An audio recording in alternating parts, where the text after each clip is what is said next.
পিছনের ফুটেজ দিতে দেন না সবাই।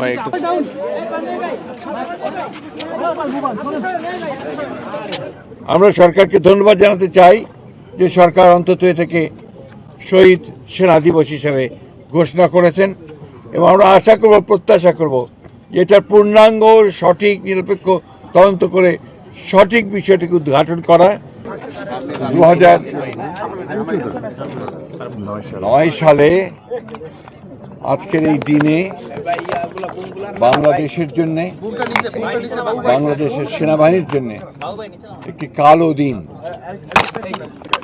এই দিন বাংলাদেশের শত্রুরা এবং বাংলাদেশের যে সেনাবাহিনী, সেই সেনাবাহিনীর শত্রুরা তারা চক্রান্ত করে বিডিআরে যে অভ্যুত্থান নাম করে সেনাবাহিনীর চৌকস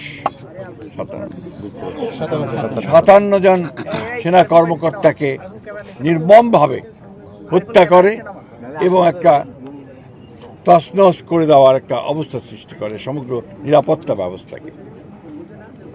এটা বাংলাদেশের শত্রুদের উদ্দেশ্য ছিল, প্রধান উদ্দেশ্য ছিল বাংলাদেশের নিরাপত্তা ব্যবস্থায় আঘাত হানা এবং বাংলাদেশের সেনাবাহিনীর যেন মনোবল নষ্ট হয়ে যায়, যেন তার দুর্বল হয়ে যায়, সেই কারণে এই ঘটনাগুলো ঘটনা হয়েছিল।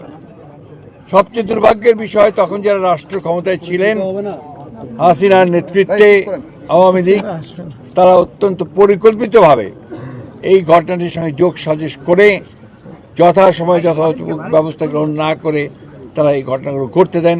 2 দিন ধরে বিডিআর পিলখানাতেই হত্যাযজ্ঞ চলে এবং আজ পর্যন্ত, এখন পর্যন্ত এটার যে পূর্ণাঙ্গ সঠিক নিরপেক্ষ তদন্ত, সেই তদন্ত হয়নি।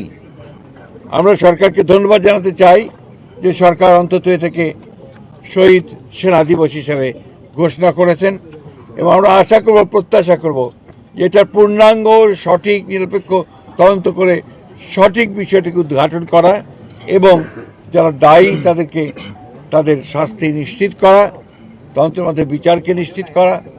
এবং এটা আমাদের জাতির জন্য একটা কলঙ্কজনক ঘটনা।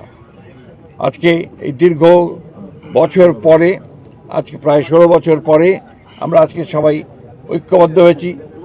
দেশের রাজনীতির একটা বিশাল পরিবর্তন হয়েছে, আমূল পরিবর্তন হয়েছে।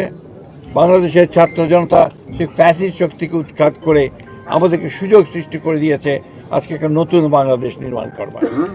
আজকের এই দিনে শহীদদের প্রতি আমরা গভীর শ্রদ্ধা নিবেদন করছি।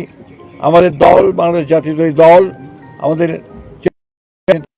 জিয়া এবং আমাদের পক্ষ থেকে আজকে আমরা শ্রদ্ধা এবং আমরা করব তাদের এই আত্মত্যাগ কখনো বিফলে না যায়। আমরা যেন সত্যিকার অর্থেই স্বাধীন সার্বভৌম দেশ হিসাবে কিছু করে দাঁড়াতে পারি। স্বাধীনতার সহমত করি। আজকে এই হোক আমাদের